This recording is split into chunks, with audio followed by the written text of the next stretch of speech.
Welcome to the GamesNet Berlin Europe podcast. Here, we speak with extraordinary games industry professionals and listen to their story, to learn all about what they've built and who they are. GamesNet Berlin Europe is the international games industry initiative of MediaNet Berlin Brandenburg, the networking association for the media, creative and digital industries in Germany's capital region. My name is Simon Ohler, and I will be your host for this program. Today, we are speaking with Nate Barker, the founder of Romer Games, a new mobile game studio in Berlin. And we don't know much about the studio, so we want to find out more. And we do find out more. Nate has a very concrete strategy on how he approaches game making and finding product market fit. And he explains it in great detail, and I don't think you can find that anywhere else. What you can find is a curious piece of information on the Romer Games website. It says, no douchebags. What might that mean? We also cover topics like why customer service and community management are seriously good entry and also advanced level careers if you want to get into gaming. What you need before you start fundraising and how return on ad spend works in mobile games. So this is an episode where we don't go deep on backstory, creativity or philosophy, the stuff that I'm usually into, but we keep it concrete on career and game making, and we really enjoyed that, and we hope you do too. So please sit back, relax, and enjoy our conversation with Nate Barker. Hello and welcome to the GamesNet Berlin Europe podcast. Today's guest is Nathaniel Nate Barker. He recently started his own mobile game studio here in Berlin called Romer Games. Before this, he spent almost 5 years as director of business development at Colibri Games, also here in Berlin, and before that in Karlsruhe, I think for a little short amount of time, and has over a decade of experience in gaming and mobile marketing and monetization. I met Nate at a conference here in Germany a few years back and saw him there as a speaker, which made me invite him to my conference at GameOn in Vilnius the following year. Since then, we've been in touch, and I was super interested to hear about his move to funding his own game studio now, starting his own company, and also for doing that, staying in Berlin. That makes him part of a group of expats who have a long-standing history in the games industry, have experience, and are enriching the ecosystem here in Berlin, and bringing some, I think, very interesting cultural differences, especially in how to run a business, which is one of the most important factors, I believe, for Berlin to be pushing to be a next level gaming hub. So, yeah, how are you doing, Nate? Hello and guten Tag. I feel like I should open that way since I am here in Berlin. I'm doing great. It's been a really exciting 6 months, particularly since I left Colibri to open up my own studio about 6 months ago. So it's been really exciting, but also like really educational in certain ways. Just kind of like learning about how all this company building process works from the ground up. But lovely to have some time to talk about it here on the podcast. How are you doing today? Cool. I'm doing great. Happy to be recording as always when a new guest comes on here. Super excited where this will go. Co-host is Simon, as usual. Simon, how are you doing? Very well, thank you very much. I just started my day with the trigger point massage and feeling pretty relaxed right now. I'm also having some coffee, so that might counteract that. So feeling right in the middle. Yeah. Do you have the first question, Florian, or should I start? Well, I think we'll just start with since Nate is in the process or has started his own company, we want to know how that is going. What is his plan for the company? How much he can share about that, and what's his vision for starting his own game studio? Sure. We started Romer Games in February of 2022, and Romer Games, true to its name, is a studio that intends to visit all sorts of different genres and themes to build the best the best games that we can bring to market. And the objective we have with the studio is that we want to be genre agnostic, audience agnostic, eventually, and really build things that nobody else is focusing on. There's sort of a trend, I think, in mobile gaming where people will always be chasing after whatever like the next kind of like big thing is. There's a period, especially when I saw this a lot when I was at Colibri Games, where everybody was going after idle games, right? Colibri did it, I think, pretty well. The folks at Hyper Hippo or Congregate had previously done Adventure Capitalist.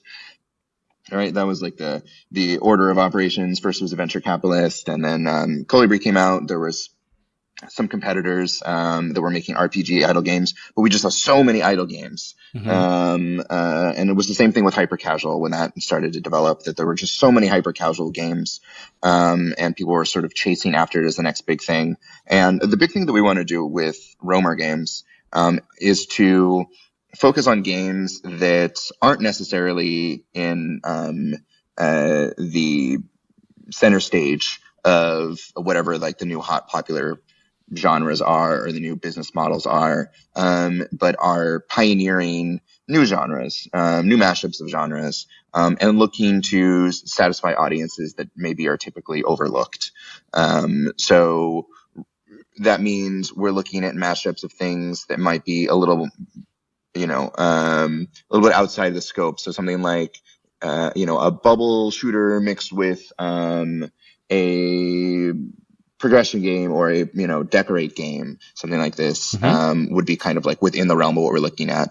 Currently, we're looking at life simulator games. That's been our focus. So we're really interested in games like The Sims and games like Animal Crossing, and games that kind of like operate in this sort of millennial or Gen Z fantasy of owning your own business, of crafting your own wares, selling them, being your own boss, but also having your own home and having kind of this like almost like fantasy cottage life that I think a lot of people never really got to experience until, quite frankly, until COVID, when people were suddenly stuck at home and everybody was doing all sorts of like crafting activities. Everybody's breaking bread or learning to sew or whatnot.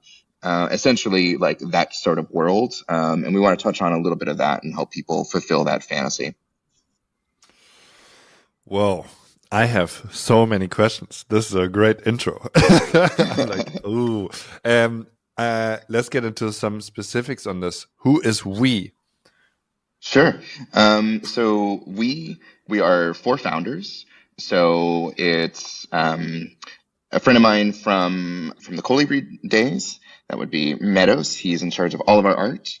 And along with him, I'm joined by David Smits, who is somebody who used to work at Wargaming, previously at King as well, and he's in charge of all of the game design. He had his own indie studio, so he's kind of been forged in that sort of scrappy work environment, but having worked at Wargaming, has also seen the flip side, like the larger companies, and how they work and operate. And we also have Ilya, who is our CTO, also former Wargaming, and had worked at another Berlin gaming studio, Treasure Hunt. He was, I think, a director of engineering there. So they are the founding team. So we were joined by a few contractors as well. We have somebody who's helping us out on art, on engineering, and we're super fortunate to also have a business not so intern. And I say that because he is a working student more or less, but is punching above and beyond his weight and helping us in the realm of finance and tax stuff and legal stuff. He's a native German speaker, which really helps me out. And that kind of rounds out our team. Behind us, standing to really support us as a growing company, we also have a number of investors that we're fortunate are joining us with a ton of gaming experience. So we have Play Ventures as our lead investor, huge in a VC in the gaming space, and they bring on a ton of support when it comes to things like company building, when it comes to access to certain products and services at competitive rates. For instance, working with MMPs or with data tools. We also have BLN Capital. So these are the former Colibri guys who left Colibri and started their own VC firm based here in Berlin, as if you might have guessed from the name. Yeah, they're joining us. And we have Joachim's Angels. So if you know Elite Game Developers, Yes. yes. So his syndicate is joining as well. And finally, we have our advisor, Juha Hananen from Soba, who is joining as an advisor and as an investor. And he's also based in Berlin. So quite a few Berlin-based folks that are kind of banding together for this operation. I gotta say, that's an impressive lineup of people, especially also on the VC side and like the advisory side. Like, you guys seem to have prepared this for quite a while. We are very fortunate to have the love and support of these folks. I think we're benefiting, from just the pedigree of the founders that have joined. Just having that logo farm when we were starting of Wargaming, AppLovin in Ilya's case, Treasure Hunt, as well as Colibri, and some studios that I had worked at previously, like Disney, like that. That helps just when you're trying to get your foot in the door with the VCs. Mm-hmm. But I've been thinking about, what would be the ways that I would want to grow a studio for quite a long time. So when we came to the fundraising stage, when we were ready to incorporate, we'd already had a lot of the conversations of like, well, what are the competitors doing that we can outmaneuver around them, and how can we build up a sustainable, successful business model with the least amount of money, with the most efficiency. Like, we've kind of been mentally preparing that for a long time. So once we were able to start, we could hit the ground running, and I think investors really like that, and they like the kind of the curiosity that we approached our studio development with. Did you say curiosity or furiosity? I said furiosity. Okay. Is that another word? I'm actually looking it up now. It feels like a mix of furious and curious, which I really like. It's like, it felt new in my head, but I'm looking it up now. Apparently it is. It is a word, but it's like a weird word, and it's the quality of being furious. Apparently it's also a word for insanity in Scots law. So yes, I will say our insanity, our furiosity. Nice. I like it. No, I really like it. Yeah.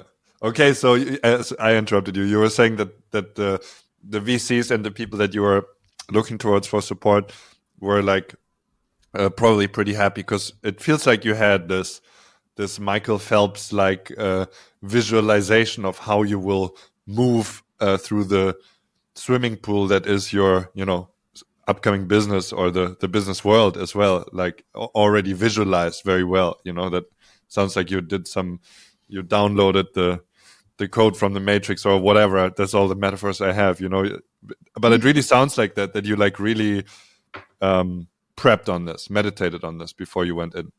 Yeah, I mean, that's something that, I had been working on new game strategy a little bit on the Colibri side. So I had a lot of the conversations with what ended up being our investor already, the former Colibri founders. So we were already pretty aligned on just like, okay, this is what a theoretical studio would have to do if they were starting off. This is how you would make new games, and some of that stuff Colibri put into action as well. So a lot of like their new titles that they were testing out are based on a lot of these sort of strategy sessions that we were having. So we got a little bit of practice there to make sure that this was the right way to go about things. And then some of it was, I think, just kind of the magic that was brought in by the other co-founders who had done this, all different sides of the coin, from small to big companies. But all that sort of stuff helps to, I guess, reassure investors that you're going to do the right thing. Right. And then I guess you already hinted at it, and I guess you can't tell too much about it, but I'll let you be the judge of it. But you kind of said, okay, well, we have kind of these moves planned, how we can outmaneuver the rest. And well, it would probably be foolish to tell all your moves on a public-facing medium. You said in the beginning that you want your work to be like genre agnostic, audience agnostic, and something nobody else is doing. And I think that's very interesting. And I was wondering if you could expand on what that really means, because it feels like, a very easy countercultural thing to say. We'll just do what nobody else is doing. But what does it really mean for you? Sure. So I can tell you our approach, and it should illuminate a little bit more of the sort of stuff I was talking about. So basically what we do for games that we want to work on is we start off when we're kind of combing through the data, and we look at what are like trending genres and themes. And then we think about ways that we can marry genres and themes that we see that maybe have like a really high monetization potential. So we can look at how much money per title or something like this, but that there aren't too many competitors out there. So if I were just to look at which genres make the most per download, I might be left with something like hardcore strategy games, or I might see for total volume of revenue something like match threes. Well, hardcore strategy games are extremely expensive to make, and take a long time to get out to market. So that's not something that we can do as a small studio. And match threes, on the other hand, where you can just buy code for match threes from the Unity asset store if you want to, and adapt that to your own game. There's already millions of them. So it's a red ocean, so to speak. There's too many apps in the market there for you to compete with. So we look at markets where our genres and themes where there are not too many competitors, and where we think we can make a big impact. So that also means that we're excluding things like, say, genres like geolocation AR games. So Pokemon Go competitors that's a genre where on paper it might look like, oh, there's like only 10 of them, and on average they're making huge amount of money. But in reality, it's really only Pokemon Go that's making money, and there's a few other competitors. But it's so driven by that one IP that we can't compete there. So we find our little niche instead. And we find a little niche that we think we can compete on, and we think we can develop quickly. And so then we just start building a prototype that we think first, to step back, we run ads that kind of confirm our hypothesis. Are people interested in this title? Are they interested in the idea of the title? So we'll make video ads that look and feel like the game that we want to make. We run them on Facebook. We use a company called Geek Lab, which helps us to create fake App Store landing pages. So users will see like this ad on Facebook for, say, like a bubble shooter or something. They'll say like, oh, I want to play a bubble shooter. That looks great. They click on the bubble shooter ad. They end up on a Geek Lab page. It looks like a normal App Store landing page. Then when they click to install, they're presented with, a survey that says like, oh, sorry, this game isn't out yet, but can we collect a little information to see what you like about this title? And we're collecting data along the way so that we can compare which ads are generating the most traffic, which generate the most installs, and what the user responses are once they work their way through this sort of simulated funnel. From there, we can pick our winners, and we start developing prototypes. And then at the prototype stage, we look at first what is fun to us, then what is fun to friends and family and people in the industry. Then we look at what is fun for people on services, like maybe players via services like Playtest Cloud or other playtest distribution services, to see what are the user responses to the games that we produced. Now, the trick with that, of course, is that a lot of those users are already primed to play test games, so they're not really giving you very good quantitative feedback. The quantitative feedback came from the ads that we ran. The next set of quantitative feedback will come from developing the game. But on user tests in the very beginning, as it is also with tests with your friends and family or industry experts, you're only getting qualitative data. So this is just like, okay, does this make sense? Does this work? Is there more that you want to do? Is this scratching an itch? Is this confusing? Do you want different content? Do you want different mechanics? Yada yada. And that can kind of like guide a little bit more of your development. So when it comes to how are we, like, what are we working on, sort of what I was talking about really earlier, this idea of these like life simulators and things like that, that can all change. And since we are quite a young studio, this might change in the next, in the next 6 to 8 months as we really hone what the product is, based on some of the user feedback. So we're probably at least a month and a half or 2 months away from getting like real, like, normal human being feedback, not feedback from people in the industry, which, it's always going to be like very, very different.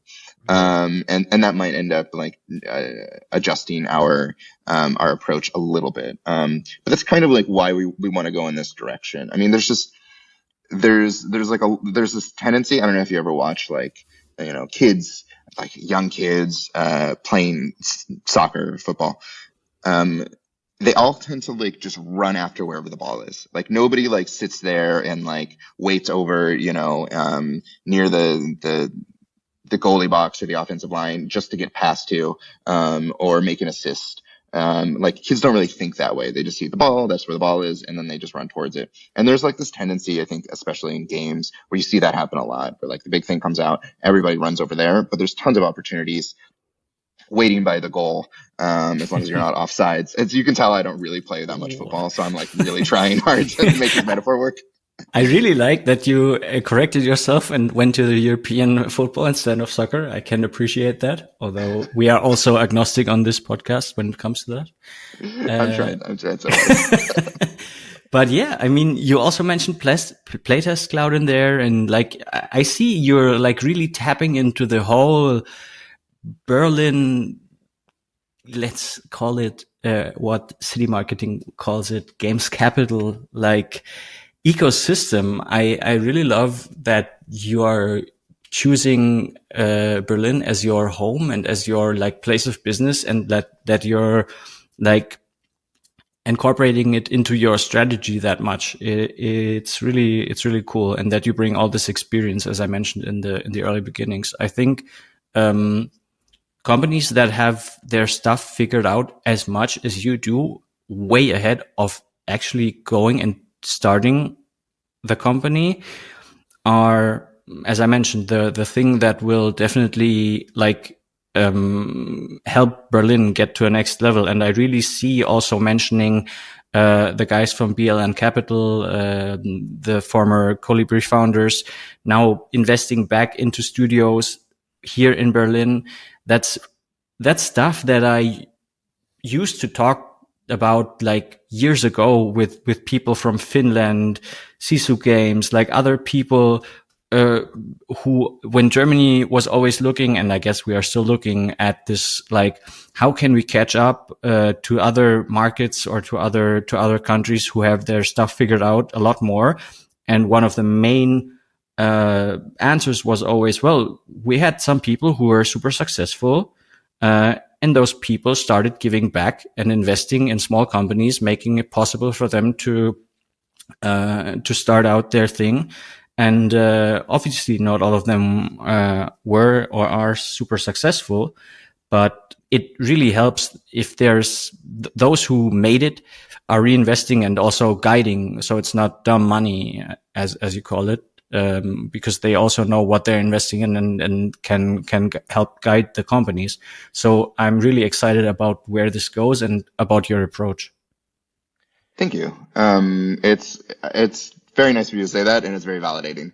And I think, the fact of the matter is that, Berlin has just so much to offer when it comes to support for, well, for just like the general startup ecosystem, but particularly for gaming, and has developed so much in the past, 10 years, that it seems like they would be foolish to kind of like head anywhere else, right? I'm like I guess you could call myself like a economic refugee from Silicon Valley. So, that's a place where you could see as the industry there was like heating up, and it's still pretty hot, particularly in mobile gaming. Maybe about 7-8 years ago, but it basically reached a boiling point that makes it extremely difficult for new entrants and for new studios.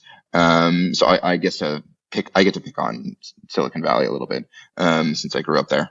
But that's a place where it is so extremely expensive to do just about anything, to get housing, to hire people. I mean, it's really difficult to bring people over from other countries, right? The visa process in the U.S. is a nightmare, for extremely qualified folks. To folks who aren't as qualified, but just everybody, it is difficult to get them over to Silicon Valley. So you're like fighting, uphill all the time there. And I think because gaming is a particularly creative industry, it's not necessarily like, fintech or some of the other like, SaaS tech companies that sure require creativity, but not in the same way where you need, artists and designers and people like that. It means that it's really difficult to retain those folks because you need a city that has a lifestyle that they can, really embrace, that has all the creative institutions that they need, that has a community that they can integrate into relatively quickly. And that's something that is increasingly difficult in some of like the more traditional gaming capitals that you see around the world, not just in Silicon Valley, but can be a challenge in, say, London, especially post Brexit, can be a challenge in Paris, particularly when it comes to the I would say like pricing, for just the sheer cost of things. But Berlin, on the other hand, offers all of those types of advantages in spades. The cost of living here isn't so high. There is already a huge art scene, which attracts a lot of creative people. There's definitely government support, which is rare in a lot of other places, significant government support. And now that there's a little bit more infrastructure to help a lot of these new studios, it's just sort of like a magnet when it comes to attracting, all of these new studios. And the great thing too is that we're at a point where the major studios that did exist previous to this, as people leave, they've started forming their own studios, a bit like you were saying earlier. But they're starting their own studios, and it's kind of fragmenting out. So it means there's actually an ecosystem. So I remember, when I was at Colibri and, a few folks had left to start their own studio. And, somebody was asking me like, oh, like, does it bother you? Or like, are you annoyed? Are you frustrated? Are you, that people are leaving? And the answer is no. Like, it's, of course not. Like, you want a system where you have this actual ecosystem where people can leave your studio, they can go and they can start new studios or new services or whatever. And then you can kind of support them, that you can either invest in them or you can work with them, you can share information with them. I think that's something that, Finland has had for a really, really long time. And now is, you're really seeing, now this is emerging here in Berlin as well. Nice. I like that we are so aligned on this, because that means that I apparently know a little bit about what I'm doing, because there's a lot of new, actually, I've known you for a while, but since I've moved to Berlin 1.5 years ago, I'm only starting now to meet those kinds of people here. And that's really what is a very motivating factor to me as well.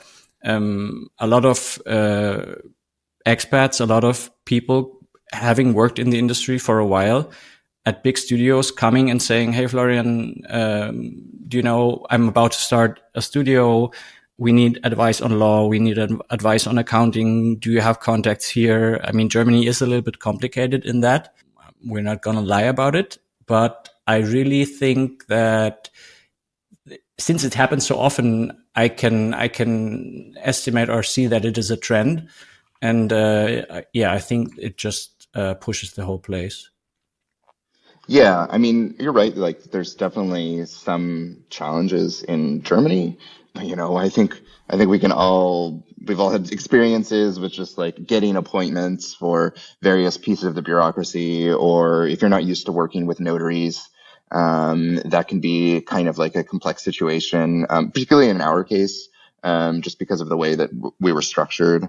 It's a little bit more complex. But the one thing when it comes to that is that there's like a tremendous amount of like, there's like consistency and regularity. It's like, yeah, it's going to take you, a month to get an appointment at this or that, but you'll get the appointment and it'll be on the day that you set it up, and you're going to know the paperwork that you need, and there's like no surprises. Like, that's just like my general like evaluation of like life in Germany. Like, oh, Nate, how's life in Berlin? I'm like, sure, it's great to have like, great public transit and healthcare and yada yada, but like, no surprises. Like, no political surprises. There's like no, it's not like I'm worried there's going to be like a coup suddenly, at the Reichstag or something. Like, no, it's going to be like super regular, super regulated. As an employee, like, that was a huge thing for me when I joined Colibri. It's like, okay, I know that now that I'm hired, like, I'm not going to get just like axed one day, as people aren't, you're not just going to get laid off suddenly and then you're going to be like, oh God, I'm like living in this other country, and suddenly I don't know what to do. Like, this happens in the States a lot. It's like, regularity, consistency, and it's a huge advantage, I think, particularly if you're building a business. I think it's really funny. It gives me,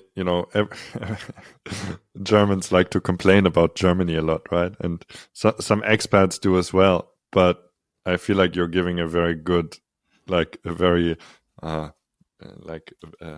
what's the word? It's like a rectifying narrative. It's like, no, it's actually good. And it's like, oh, thanks, man. Really appreciate that.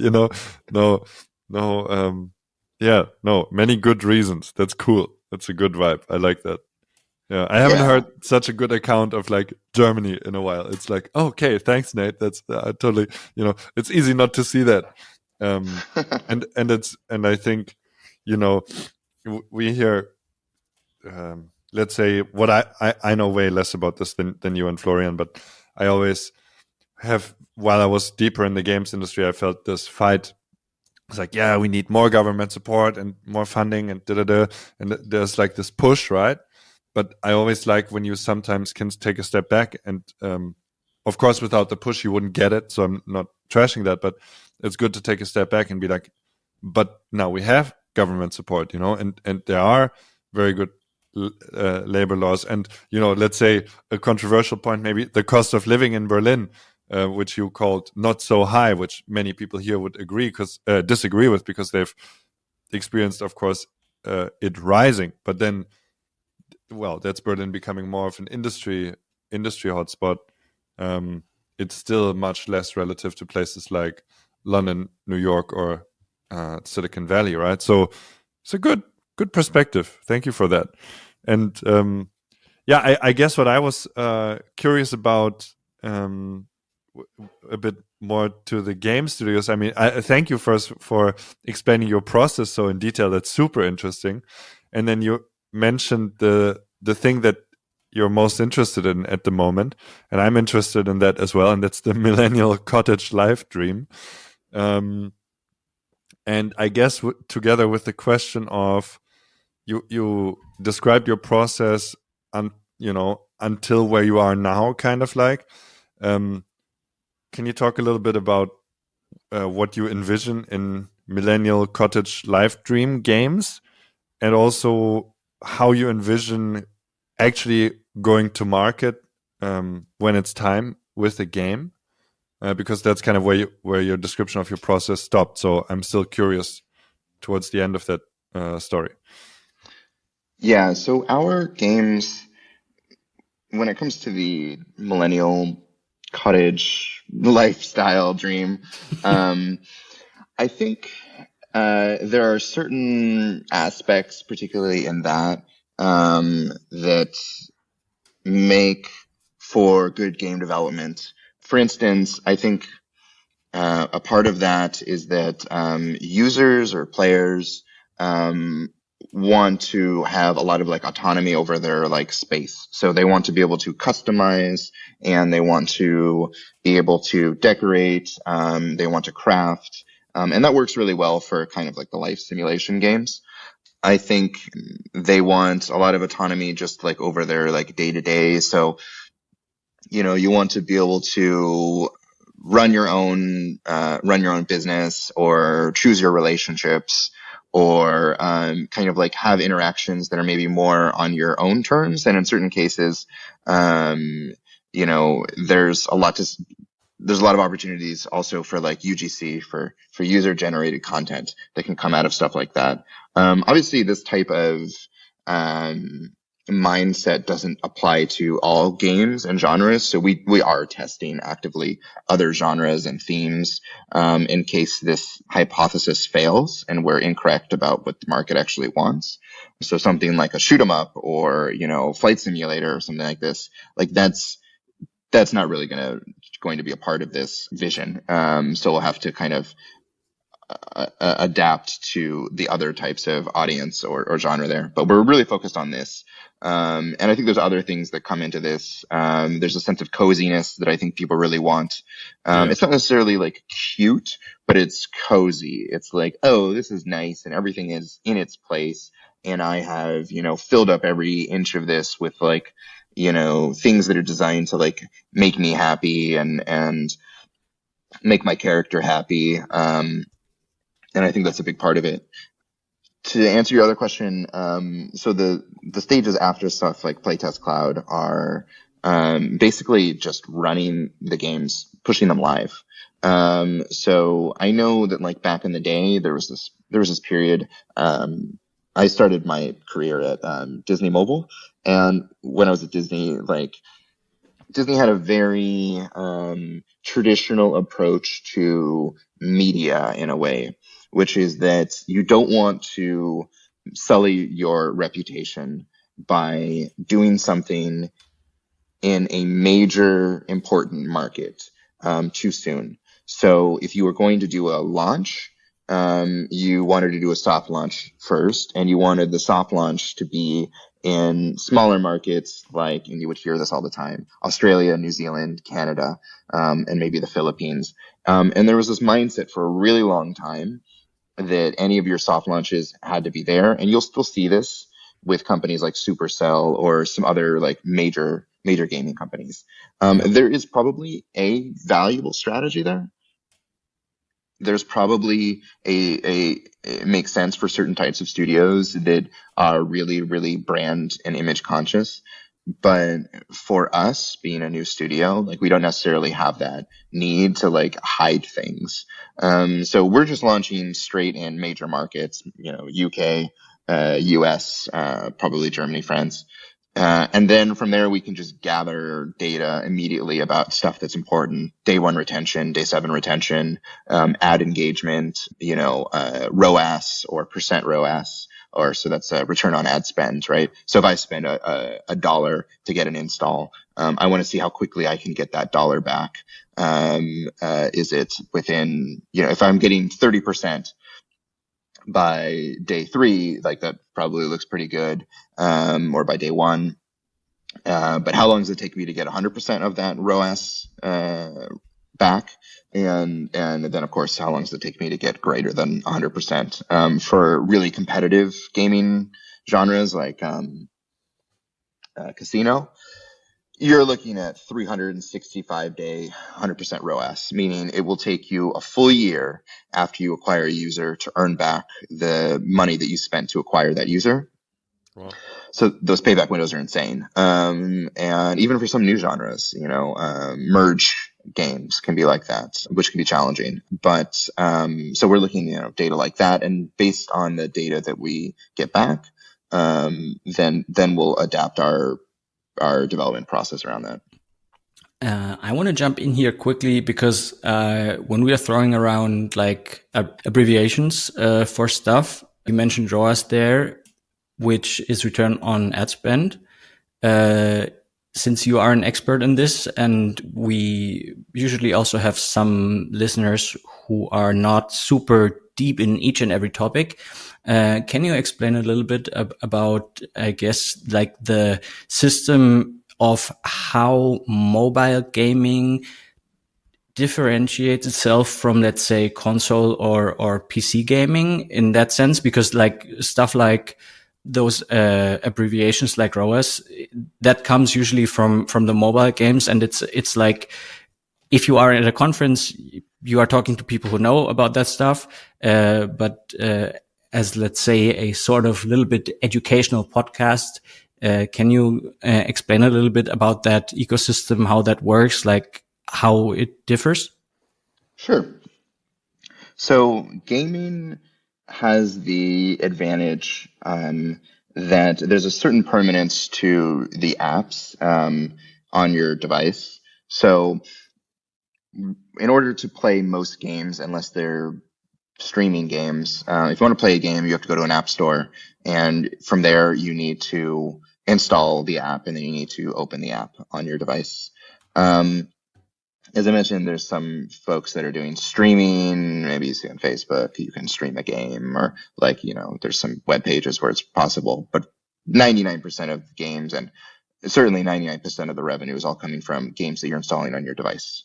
So the way that those games get on your device is either you just discover them in the App Store, or a friend recommends them to you, or you see an ad for them. And most of the ads that you're seeing are in other games. So currently the way it works is that, with a few nuances that I don't think we need to get into, currently the way that it works is that if you're in one of those other apps or games, say you're in the Facebook app, in this case, and you're in that app, so that app knows who you are. They know what device you are. They know that you are Florian. And they're like, okay, we got to show Florian an ad, so let's show him an ad for this new Romer game that's out. So you see this ad, and you click on the ad, and Facebook's like, okay, we saw Florian clicked on this ad, and then that's all they know. Then Florian goes and he opens up, he goes to the App Store, he installs the app that was being advertised, either on the App Store or the Google Play Store, whichever kind of device he has, opens up that app, and the app says, okay, hi, I guess you're Florian, welcome to the game. And in the background is running a piece of code that is called either an MMP or attribution. But basically, there's a piece of code that the app runs that says, okay, this is Florian, this is his ID, and let's see if the reason he is here is because of any other apps or games. So it sends it to essentially like a centralized hub on Apple. That's actually Apple itself, which has introduced this. It's called SK Ad Network. On Google, it is not centralized with Google, but there are third-party services, one of which is based here in Berlin. It's called Adjust. There's also ones called AppsFlyer, and those are MMPs, or mobile measurement partners. There's a few more, but I won't mention them all. And so it says to one of these MMPs, says, okay, I got a Florian. He installed this game, this Romer game. Who recently showed him an ad?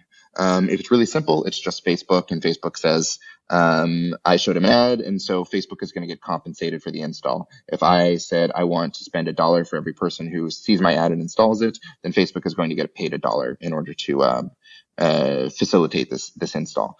If there are multiple sources, so maybe you saw the ad in Facebook, but you also saw it in Google, then one of these centralized services is going to say, okay, well, who showed him the ad most recently, and then pay that and then it will pay whichever service showed you the most recent ad.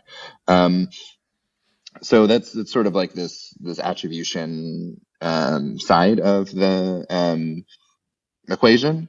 On the advertisement side of things, I mean, there's just like a million different ad networks that I can go to at any given time, and I can give them money and they'll get me installs, usually by showing ads in other games. They'll also pay me to show ads in my own games or apps, and I can use that to monetize. And in some cases, I can use that to monetize quite a bit, and use that to support my studio. So I'm not sure if that answers your question. Yeah, sure. And then ROAS, basically that's a measurement for you to see how successful you are on like how much you spend on advertising, and like at what point it becomes more expensive for you to get installs from that, and like which services work better for you. Yeah, I mean, there's like an alphabet soup of different acronyms that that are relevant here. So the first being, I guess, CPI, which is the cost per install. So if I show one install to somebody and I'm like, I will bid $1 for everybody that installs, my CPI is $1. Sometimes you'll see that appended with an E in front, an E prefix, and that just means, effective CPI or estimated CPI. And that's more of like a nuanced technical reason, because perhaps you can't actually bid per install, but you can just give an advertising company $100 and maybe they get 100 installs out of that.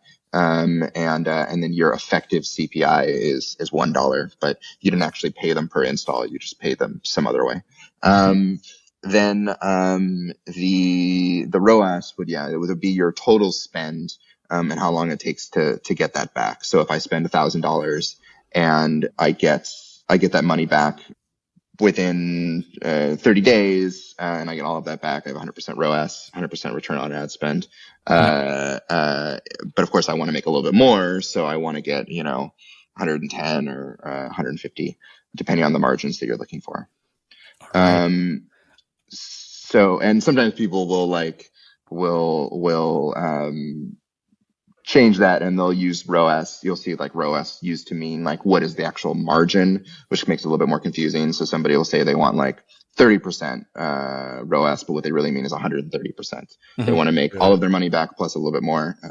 So even among like advertising folks, there's like a bit of like a inconsistency in how some of these are used, which really makes it completely like not confusing, right? If everybody else is calling it especially to people who are not in mobile gaming. So I think as an excursus, we don't want to go super deep into it, because obviously there will be people who know all of this, and then there will be people who know none of this, and some in between. So I guess as a broad overview and like as an intro to the topic of ad spend, I think that's a good point to leave it at that. What I was wondering is, you mentioned that obviously, and also from your accent, we can hear you are from the US. You grew up in Silicon Valley. You also moved around quite a bit before you ended up in Berlin. So you are the first US guest here on the podcast, and you grew up in a very interesting time at a very interesting place to our industry and to all the tech industries. So maybe let's get a little bit into that time in Silicon Valley. Yeah, so I was born in actually in the state of Illinois, which is so I was born right next to Chicago, but I moved out to Silicon Valley when I was about 2 years old. I grew up in a town called San Carlos. So if you're ever flying to San Francisco and you're landing at SFO and you look out the window and you see these like really bright colored, like enormous pools, out in the bay. So San Francisco is on a bay, and you look out and you see these like bright pink, bright red, bright white, bright green, bright blue, like pools. And you're like, what on earth is that? Those are like algae that are growing, and they're sitting on top of like salt refineries. So there's these, like they bring in, bay water, in these like enormous facilities, and they slowly let it evaporate so that only salt is left. and then algae like blooms on those, and it turns all sorts of fanciful colors. And right next to those like giant blooming pools of algae is the town I grew up in, San Carlos. So you can wave hello next time you're flying into SF. So I grew up in kind of like in the middle of like the whole .com era. So like I distinctly remember like telling my parents, "Oh, you should go work for a .com," not really understanding like what a .com is, but telling them that it seemed like it was a really cool idea. It's a good thing they didn't, because about the time that I was telling them that, the .com bubble crashed. And so all of those companies imploded, and I would have been, kicked out of my house if that was the case. So luckily they didn't. They were not in gaming, or in tech at the time. And left a little bit, for about 4 years. I went to school. I went to film school in New York, because although I liked to play games and I liked to design games, and I even did like a little bit of programming. Like I went to like computer camps and like learned how to like program with like BASIC, and then a little bit later some C++, but as much as you can teach like a middle schooler how to use C++. I didn't really think of like games as like a career. Like I could see like the EA offices from my house, but I still didn't think that this was like a viable career. So I went to video games because I went to film school to make videos at NYU, which seemed like it was like a good future. Incidentally, so like while I was there, I would like hang out in like some of the back of our like film lectures, and then just like play games on my laptop with like this other friend I had in film school. Which seemed at the time like, oh yeah, this is like a good use of time. In retrospect, I'm like, why was I doing that in the middle of these lectures? I guess I was a bit of a bad student. And both of us ended up in games at the like, years later. So he's a concept What artist. did you play at the time? Sorry. We were playing turn-based game. We were playing Civ 3, I think, on his laptop. So that worked pretty well in our lectures, because we could alt tab out of it and not lose any progress if we needed to. He ended up being a concept artist for Riot. And then I went into games marketing. But I came back from film school and started working at Disney. Disney had just bought a studio in Palo Alto called Tapulous.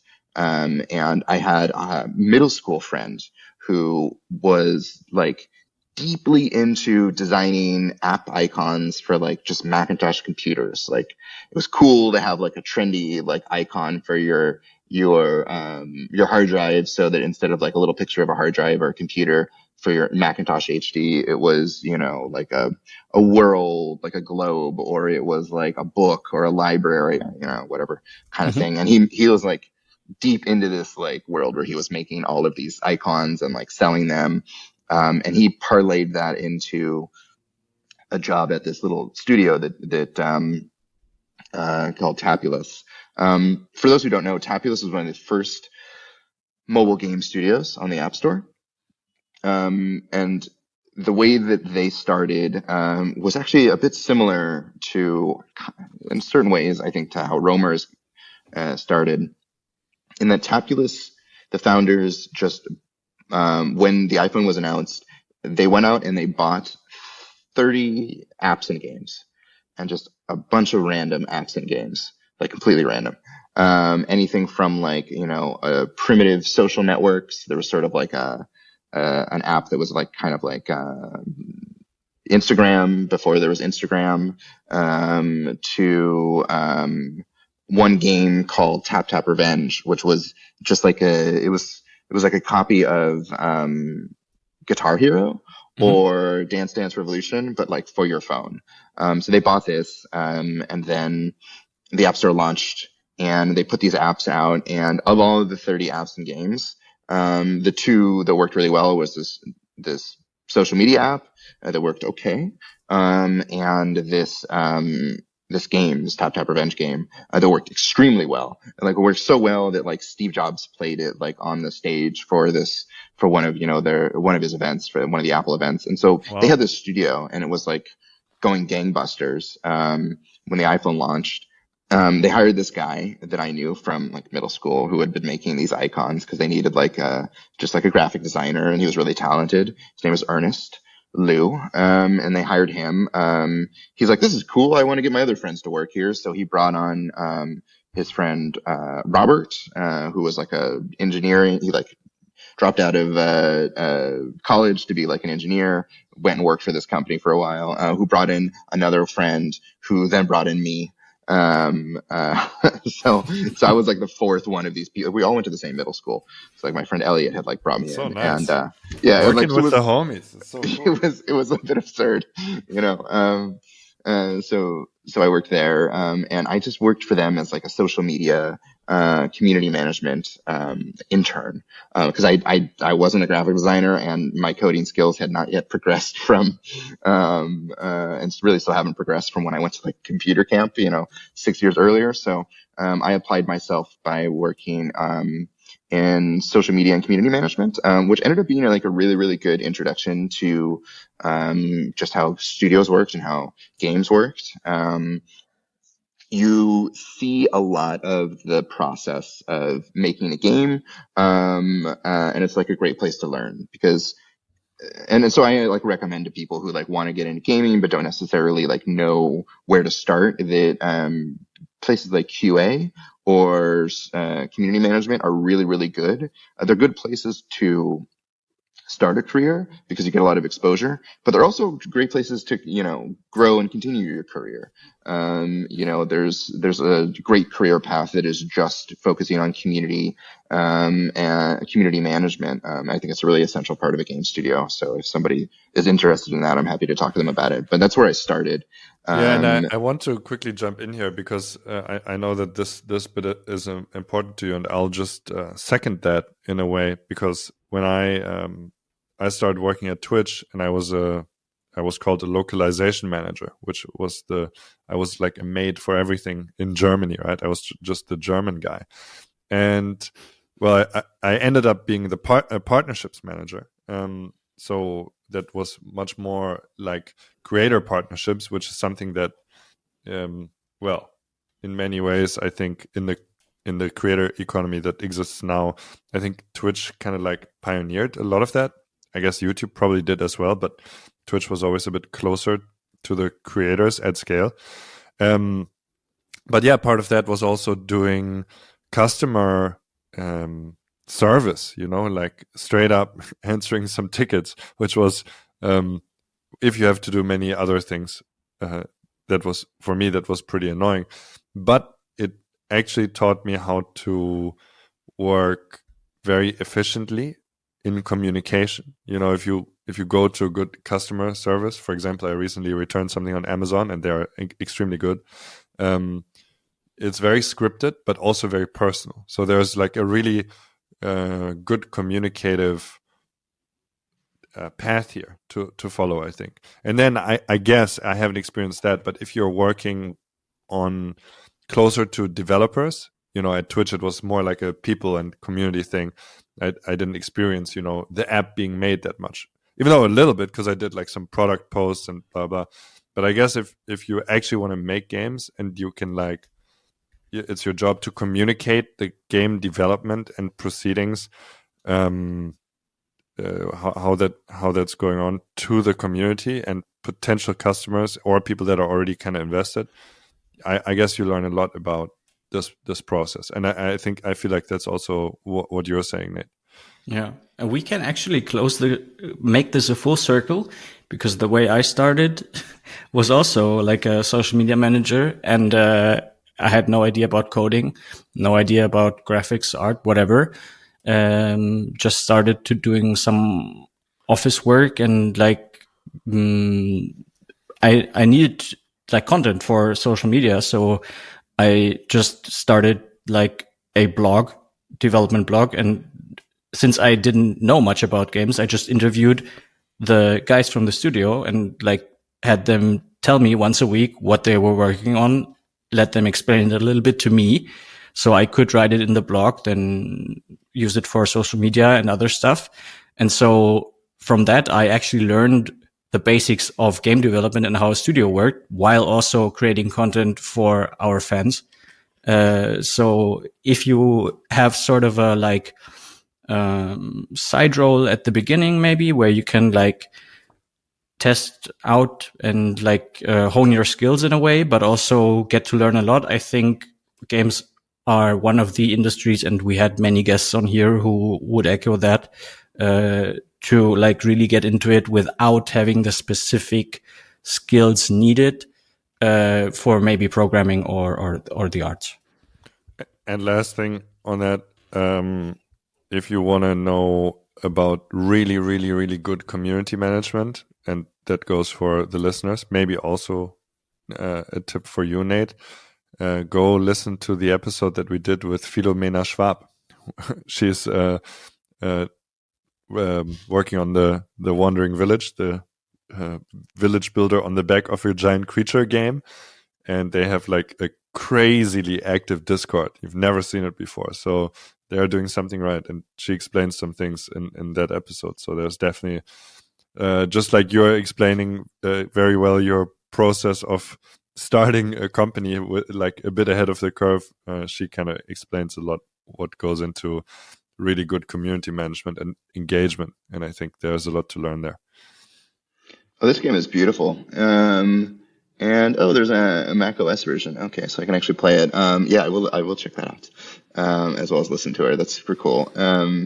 Yeah, I mean, it kind of shows, right? Because like in conversations with you guys, you sound like you like understand like the different aspects of it, like the different parts of the development process, which I think is essential, and something that you really get from being in positions where you can touch all of those different roles. Like even if you're just like interviewing people, you know, and you're not like doing the thing like you were doing there, Florian, I think that's like a great way to kind of like understand what it is that like people are focused on, what types of problems they're solving. Like I'm not going to pretend like I'm you know, an expert on like back-end engineering, but getting exposed to it and, you know, hearing the types of projects that folks are working on, the types of technology, the types of things that they're trying to achieve with all of like the different tech or tasks that they're up to, gives you a greater sense of, you know, what actually takes to make a game. And kind of like the benefit from being on like the social media or the community management side of things is that you also get a really good sense of like what the players are like, and what they want and what they are, kind of like how they talk and what their expectations are. You know, it can be a little challenging sometimes because there's always going to be a bit of like toxicity that will seep in from players, particularly. And you just kind of have to like learn how to navigate that. But the upsides there are just like enormous. And I think it's a great introduction, to just like how to run a studio. Like you learn like if you're the person, to put it more concretely, like if you're the person who has to explain to, you know, 100,000 or like 1 million, like fans, like why this content is coming late or why there was an outage on, you know, last Friday that like completely destroyed everybody's, you know, scores in this event that you're running. Like if you're the person who has to explain it, you start to learn very quick why it actually happens, and what were all the moving pieces that failed that caused that thing to happen, you know, and what's the fallout, what's the results, and what are the action points, and learning that sort of stuff. Like this is, I think, critical for being in a game studio. So I worked in doing that for about a year or so. Then from there, I moved to work at an ad network called Chartboost, which recently sold to Zynga for I think about 200 something million, which was super cool. I was like employee number 13 or something there. So while I was there, I mostly focused on working with indie developers. I was just like really enamored with the world of like indie game developers, and I still am. And obviously, I'm starting my own studio, so I'm kind of like into that whole thing. And I worked there for a good 4 years and learned the ins and outs of marketing, of monetization, of basically how all the ad networks worked, all the like sort of dark side of the games industry. Afterwards, I left and I worked for a year in Taiwan, running marketing for a Chinese publisher that had a studio there. Actually, the publisher had two studios there, in different locations in Taipei, which is the capital of Taiwan, in two different places. It was a bit weird. But we got to make some cool games. We did like a fashion dress up game, and we did an Independence Day game. If you remember, like the sequel came out, which was not a great movie, but the game was really cool. I gotta say. Which was fun. It was fun to work on some big IP, and then I left that. Did a really brief stint at a company that I had been advising for, which was like kind of did live ops for charity. So they needed somebody to help out on some BD for a short period, so I helped them. And then once things were in good shape there, I moved to Germany to work for Colibri. So lived in Karlsruhe and was part of that rocket ship. So I guess that's like my career, where I kind of like bounced back and forth between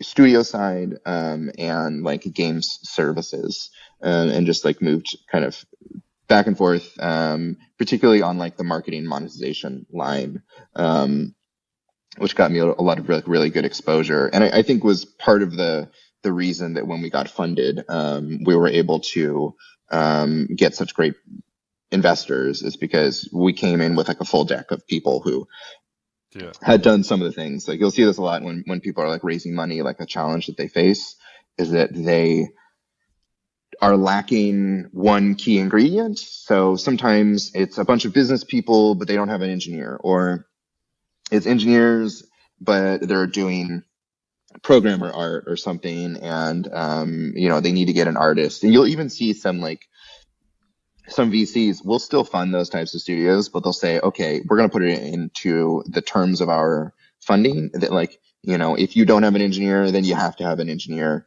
If you don't have, a business person who understands marketing, you need to bring that person on in the first 6 months or something like this. But we were lucky that we had all of this stuff kind of like to go. But yeah, anyway, that was a bit of a digression, but that's how I got to where I am. Yeah, I guess my question was, what did you always want to, or did you always know that you were going to have your own studio one day, or did that idea kind of came up while you were working with the Colibri guys? Or I know some people who had their whole career like framed in their mind as a practice level, kind of to then found their own thing. Or how did that come about for you, that entrepreneurial instinct, spirit, and drive that also then, you're obviously doing that very consciously right now. So how did that come about? When I was younger and I was about to enter into college or university, I knew I wanted to lead an entertainment company. So like my psychology was that I wanted to work in entertainment, and I wanted to be on like the creator or like management side. So when I was a student, I made a lot of like student films, and I was always like the director producer. When I went to college, I minored in producing, which is like the business side of making movies. And so I had that bug that I wanted to be like that part of the industry. And I very quickly also felt that when I was making games, and I sort of came into the game industry, I think I knew that I wanted to have my own studio when I was maybe year 2 or 3 at Sharpest. So I had done 1 year at Disney, and then I was at Sharpest, and I'm looking around and I see all these like really successful entrepreneurs, and I'm like, oh, cool, I want to be an entrepreneur. And somebody's like, well, what do you want to do? What's your like entrepreneurial vision? I'm like, I want to run a game studio because it looks like it's a lot of fun. I love video games. I love the industry around it, and I'd love to be in like more of the creative development process. So I knew that then. I wasn't exactly sure how I was going to achieve it. But when I got to Colibri and I met the founders and I saw, how much like awesome work that they had put in, and like what their process was and their whole story, I had a little bit more of like a roadmap for how to achieve that dream. And I actually worked with the founders, the Colibri founders, to kind of like figure out what that path would actually be. So they were very supportive, and like I would ask them like, okay, what are, you know, some things that you think I should work on that would really help me if I started my own studio? And they're like, okay, you know, you should look into, you know, how project management works more. So like study a bit of like, you know, Scrum, or like read this book about, you know, user research, like player research theories, and stuff like, you know, those kind of things, which was also super helpful. So I did actually a bit like what Florian was talking about when he was, talking about like interviewing other people in the company. Like I did the same thing almost. I interviewed like all of the different positions. I interviewed people who were game designers, artists, engineers, to try and get a sense of like what their day was like, what their workflow was like. We actually published some of those interviews as we had a podcast at Colibri, so I did some of those live on the air. So if you're not sick of my voice yet, some of those are also up on the Colibri Games podcast. So it's the same thing, right? It's like you just got to learn what everybody else is working on, and that's kind of what I focused on doing. So I had a idea of what I was up to before I left to start my own studio. Yeah, very good, very good. Yeah, I'm always curious about that. What the influences are for that. But I have one question that I was curious about since I first read about your studio. I guess, and maybe we can kind of bring it back to the beginning here as well, because you described your team in a lot of detail. You didn't really say what you were doing, and well, I think we have some intimations of that, because you are, well, I feel, and you can correct me on that, the producer, right? What a producer is for a movie, the orchestrator, the funder, a vision giver, and so on. And you can describe that more. And there's the thing that, you know, there's not much to find out about Romer games online yet, except for, well, a few details, maybe this podcast. And one of the things it says is no douchebags, you know. And I've read this before somewhere, and well, I'm really curious about that, what that means to you, and why do we advertise with that, and can we, well, what I think it means, please explain, but can we be truthful to that, and so on and so on. So what is no douchebags? What does that really mean? Sure. So I guess to like rewind it a little bit and answer your question before we dive into the douchebags. Yeah, I mean, I'm working on all manner of different things at Romer. So we have a game designer, and we have an engineer, and we have an artist. So those kind of like core components are locked, which is great. So some of the creative choices in all of those directions are being taken by like this incredible team of experts. And I think it's really the CEO's role to support all of those folks and make sure that their jobs are as easy as possible. So I work on finance topics to make sure everybody's getting paid. I work on legal topics to make sure that we're not getting sued or fined. I work on marketing and monetization related things, since I have like really direct experience there.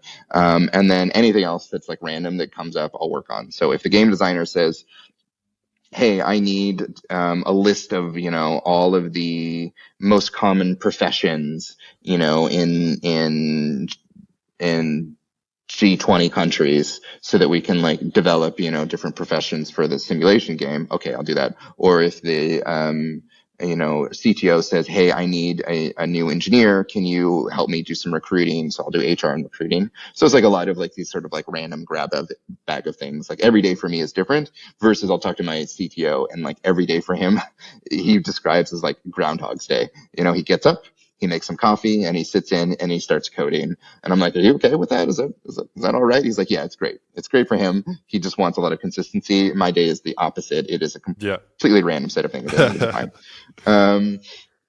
So we did develop a core set of values for our studio. And I think for us, since we are new, it's really important that we start to develop our culture really early on, and really start to like stake our claim and what makes us different as a studio. So one of those values that we have is no douchebags. And that was actually inspired by a book I was reading called The Culture Code by Daniel Coyle. And in that, he details a number of different cultural learnings from various really successful organizations. And one of them is the New Zealand All Blacks, which is like a rugby team. And they very famously have a rule in their organization, which is no dickheads. So I don't know if you'll bleep that out or how it works on the podcast. Nope. Cool. Not anymore. Perfect. I'm glad I'm the American who's bringing some profanity into this lovely little podcast. Yes, you're very welcome. Please go right ahead. Right. So they have this rule, and it's no dickheads, and it basically means like it's so absolutely clear what it's telling people. And I don't need to go into like all of the qualities of what a dickhead is, but the other thing about it that makes it work really well is that just that phrase itself is really arresting. It's like if you're reading that, it's one thing to say in your culture code, we don't like jerks, and people will be like, okay, whatever. But, just the words, no dickheads, like people pay attention to that. So I wanted to have something that was similar to that, but maybe a little less visually graphic in a certain way. But basically got over like the same concept, because I think it's really important, and it works even better than something like maybe stay humble. So maybe one day we'll be selling, Roamer, or we'll be going public, and, our board will say like, okay, you have to change this to make it a little less profane, and we'll have to change it to like stay humble or something. But in the meantime, we're going to have to, we keep it with this. And it means that, we don't want to be one of those gaming companies that's just full of people that are like, really egotistical and self-entitled and, are uncompromising when it comes to the communication with other people. Like you see this problem when folks are hiring, that they're always hiring rock stars, or there's like this period where everybody wanted to hire a rock star or a ninja or something like this. And what that basically meant was, we're going to pay a lot of money for somebody who is pretty good at their job, but they're going to be a horrible personality, and it's going to make a toxic workplace, and everybody's going to get like upset and hate working there and start quitting, and it's going to ruin everything you've built. And I wanted to nip that in the bud very early on. And I don't need to go into like all of the different gaming studios where you see this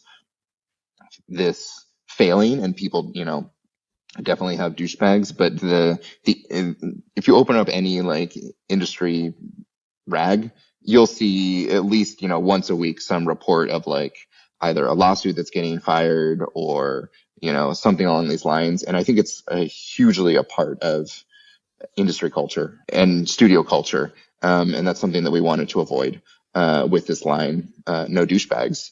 And so we make sure that, we're nipping it in the bud anytime we see it here at our own studio. Because like people have tendencies, and left unchecked, because we're all human. Everybody has a bad day, and that's understandable. But like left unchecked, it becomes negative culture. So you just have to kind of like stop it before that becomes a problem. If somebody's not treating somebody else right, or not communicating properly, or like acting this way or the other, if you call it out, you can make sure you're working on it and rectify it early.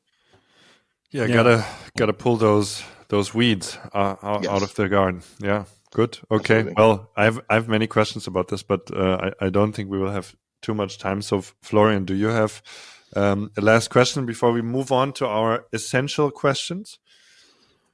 Actually,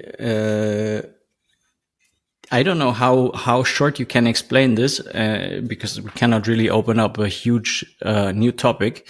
But one thing I was wondering that we can spend another 5 minutes on is, so you are starting a studio at a moment in time where a lot of people, obviously, a lot of people at the time or every time always start their own companies. But at this specific moment in time, when new companies get founded, game studios, whatever, like I'm surprised that you are not coming with this, oh, it's going to be a Web3 crypto, yada, yada, yada company. So when we talked about this and I was asking you, what's your plan? You said, we are specifically not that.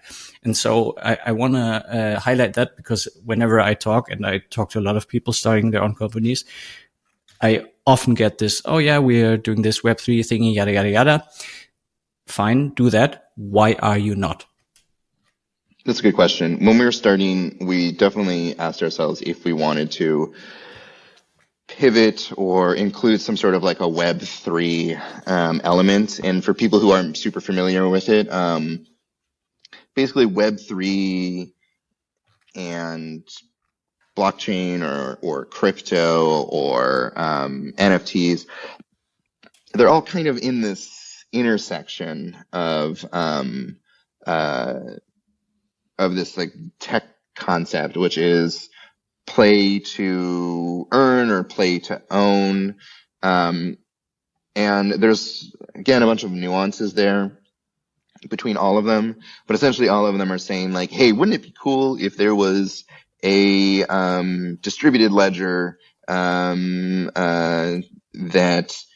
kept track of all of the items or currencies in a game, and those could be bought and sold for either normal currency, like fiat currency, like dollars or euros, or for cryptocurrencies like Bitcoin or Ethereum.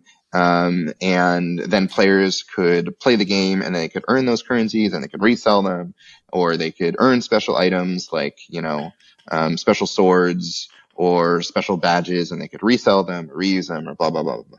There is a myriad of different ways that all of those things can be implemented in games. We, being Romer, are like not equipped currently to tackle that world. I think it's interesting. I think there's probably going to be some really great games that come from this. And the VC world right now is generally very optimistic about these types of games. And there are some games that seem to be doing pretty well, like Sandbox.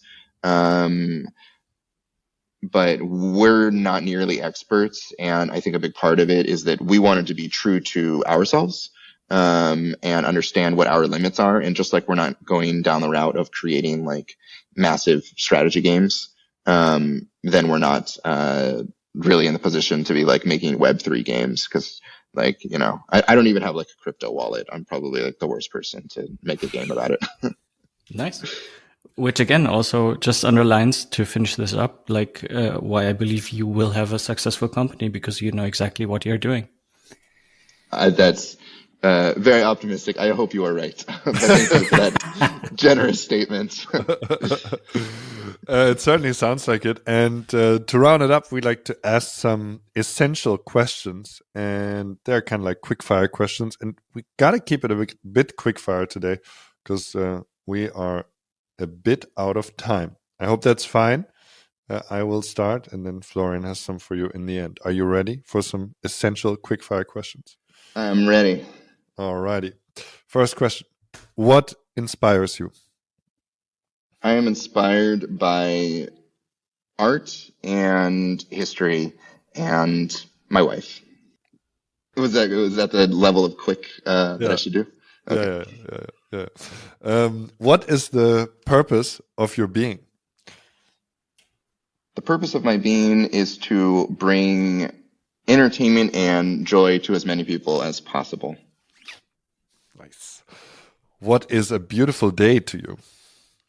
A beautiful day for me is waking up a little late, getting some delicious breakfast, probably waffles, and going outside, ideally surfing if I can, if I'm in that kind of place, or just to a cool park, and maybe playing a few video games, and then grabbing some beers with some friends.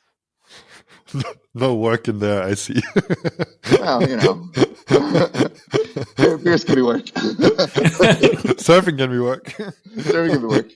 Nice. And of course, working heads down for many hours on my startup. Yeah, of course. That's what they all say. Okay, nice. What is the change you want to see in the world?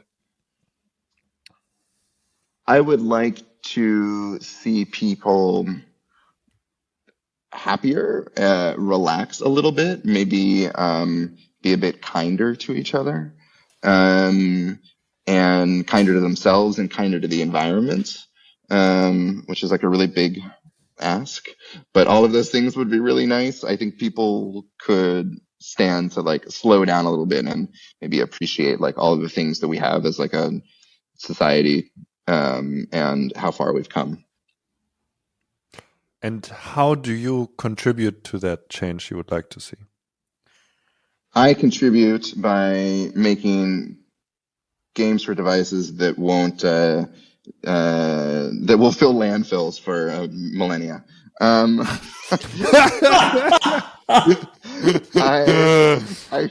contribute by making games that at least help people relax and connect with others, and maybe find some peace and happiness and fun.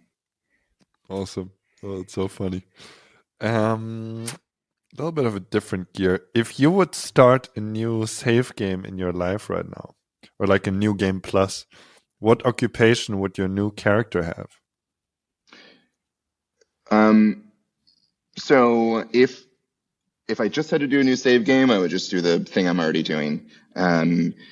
If I had to do a variation, if I wanted to stay in the same industry, then I would definitely go back and learn a whole lot more when it came to either programming or some art stuff, either as like a 3D modeler or something.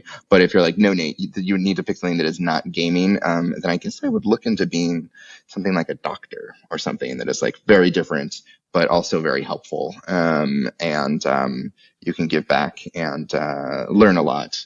I guess, yeah, maybe like a surgeon or something, like a trauma surgeon. That would be cool. Nice. Cool. Being a game maker and doctor, like equal levels of giving back to society in my book. Agreed. 100% agreed.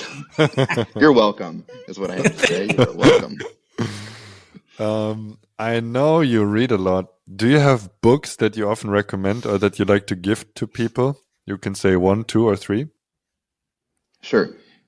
There are certain books that I'm super, super into, and I'll reference all the time. From a business perspective, The Lean Startup by Eric Ries is probably the most important book that I think that anybody can read in the startup world, which is a great way to just understand how to make startups work. I'm a huge reader of history. I really like history. So I would say either 1491, which is about the Americas before Columbus arrived,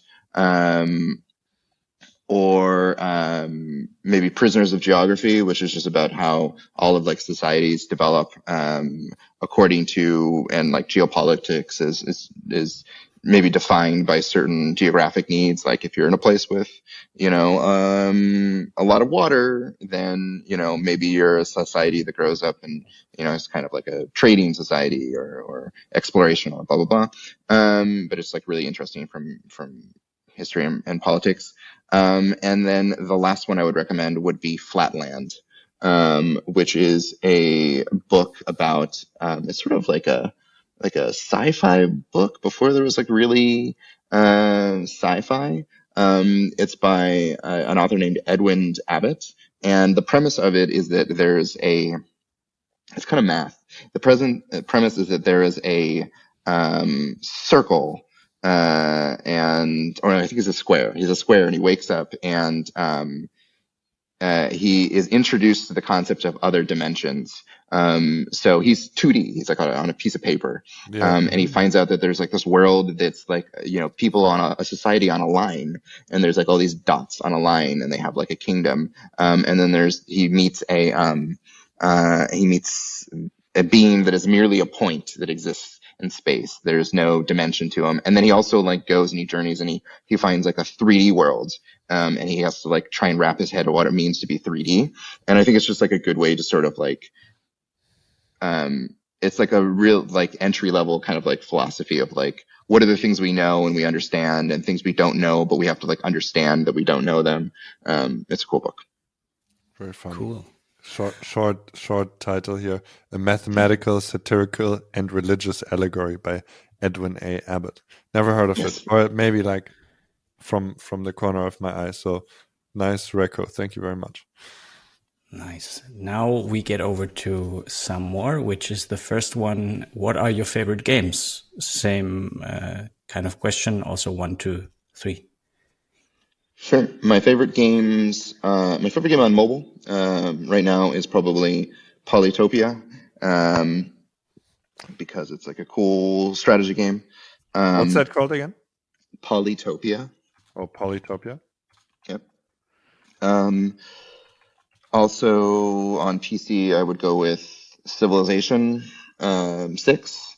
And I'm playing a lot of a game called Timberborn right now, which is a new indie game by some Polish developers, which is the premise is like humanity has like, I don't know, died off. People have died, and the next creatures that have inherited the earth are beavers, and you need to build like beaver cities. And it's completely absurd, but I'm really into. And if I'll throw in a fourth, I'll throw in Space Haven, which is a really cool game, another indie game where you're running it's like a roguelike where you're trying to build a spaceship as you're flying around space and collecting resources and battling pirates and space aliens. And it's just a lot of fun. It's like got a lot of crafting in it. It's really difficult, but it's really cool. Nice selection. Who is somebody from the games industry who you would like to get to know? I'd love to meet Sid Meier, the creator of the Civilization series, as well as Sid Meier's Pirates and some other games, or Will Wright, who is the creator of The Sims and SimCity and a bunch of other really cool games, just so I can like try and absorb some of their brilliance. Nice. Oh boy. So the challenge for us at this point, which we don't tell our guests ahead so they don't like choose some easy stuff, is that we will try to connect you somehow, because the reason of this whole project GamesNet Berlin Europe is connecting people. So I cannot promise when this will happen, but at some point I will try to introduce you to these people. I would love that. That's my new challenge now. Thank you. Who is someone you know who you think we should have on this podcast? I think right here in Berlin, there's a great studio called Just Play. And its CEO is a gentleman named Carl Livy. He's super cool. I knew him when he was at AppLovin, really smart guy. And he started his own super successful studio that is specializing in games that have like a sort of a social good component. So he's giving back to the world as well, and would make a great guest. But probably giving back a little bit more than I am, because I think he actually has like a charitable contribution sort of thing going on in his games. He'd be a good guy to have on here. Cool. And where can people find you online, like contact you, read about you? For our studio, we have roamergames.com. And if I'm not on there, I am also on LinkedIn. You can just add me, Nathaniel Barker. And just be sure to like include, that you heard me in the podcast. And then I'll kind of know who the person is. That'd be helpful. Nice. It's probably the best place to find me. Yeah. Return on advertisement spend. Explained one more time. One more time. I'll do it every time you ask. I'm happy to do it. No, I mean by asking people that they heard you here. That's like how you know that your advertisement here. Yes, that's the LinkedIn message you have to give. It's like, please explain return on ad spend in your LinkedIn request, and I will gladly get back to you, proving that. That's the code to enter when you add me. Exactly. No, I'm generally pretty nice. Just add me, and I'm happy to talk anytime with anybody who wants to talk about games. Perfect. Cool. I have to run. Thank you very, very much for being on. It was super interesting. I think I could talk hours longer with you and probably, hopefully will sometime soon. Same. Yeah. Yeah, likewise. Florian, Simon, this was like a real pleasure. And I'm really honored that you invited me onto the show. I hope it was nice and informative for your listeners. Thank you very much for your time. Thank you. Have a good one. See you soon. Goodbye. Goodbye. Hi there, Simon here. Thanks for listening to this episode. If you like what you hear here and you would like to hear more here, feel free to follow or to subscribe to the podcast on whichever platform you get your audio fix. We appreciate you and we promise you to bring you many more insightful conversations with fantastic games industry guests from Berlin and from all over Europe. Thank you very much and see you very soon. Bye-bye. Hi there. Before you go, this is Florian, Project Manager for GamesNet Berlin Europe. If you want to stay connected to the network, find out more about upcoming events and links to other MediaNet initiatives, you can visit us at gamesnetberlin.eu and subscribe to our newsletter. Thank you so much for listening to our podcast, and until next time.